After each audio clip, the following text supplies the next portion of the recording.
இப்போ ஒரு விஷயம் வைரல் ஆயிட்டு இருக்கு. சில நாட்களாக பலர் சுடுகாட்டில் இருக்கும் கால பைரவரை அஷ்டமியில் வழிபாடு செய்து வருகிறோம் என்கிறார்கள்.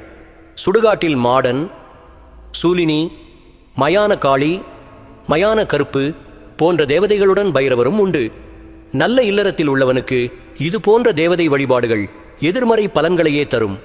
மேலும் பைரவர் சிவாலயங்களில் இருக்கும் பொழுது ஒரு தன்மை, சுடுகாட்டில் இருக்கும் பொழுது வேறு தன்மையுடன் இருப்பார். எச்சரிக்கையுடன் வழிபட வேண்டிய தேவதைகளை எவனோ பணம் பண்ண கிளப்பிவிட்டதை கொண்டு சுடுகாட்டில் வழிபாடு தவறு.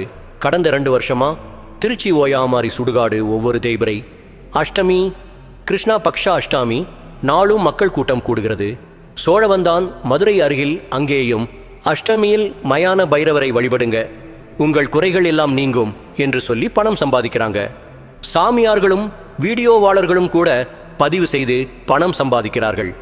சுடுகாட்டில் பலவிதமாக இறந்த உடல்கள், பிராணஹத்தி தற்கொலை செய்தவர்கள், உடல் சுகமில்லாமல் அவஸ்தைப்பட்டு இறந்தவர்கள், எதிர்பாராத மரணத்தை அடைந்தவர்கள், மனநிலை பாதித்து இறந்தவர்கள் போன்ற மரண ஆன்மாக்கள் இருக்கும் இடத்திற்கு சென்று வழிபாடு செய்வது ஒரு நல்ல கிரகஸ்தனுக்கு நன்மை இல்லை. நமது இந்து மதம் அவரவர்கான வழிபாட்டை மிக தெளிவாக வரையறுத்துள்ளது. எந்த நாயன்மார்களும் ஆழ்வார்களும் சுடுகாட்டில் வழிபடு என்று வலியுறுத்தவில்லை. அவர்களை விடவா நாம் பக்தியில் முத்திவிட்டோம்? அல்லது இதற்கு முன்பு எந்த ஆச்சாரியர்களோ பீடாதிபதிகளோ இந்த இடுகாட்டு வழிபாட்டு முறையை நமக்கு காண்பித்ததாகவும் இல்லை. ரங்கநாயகி தாயார் அகிலாண்டேஸ்வரி சமயபுரம் மாரியம்மனிடம் பொன்பொருள் பதவி கேட்பதில் கூட தவறில்லை.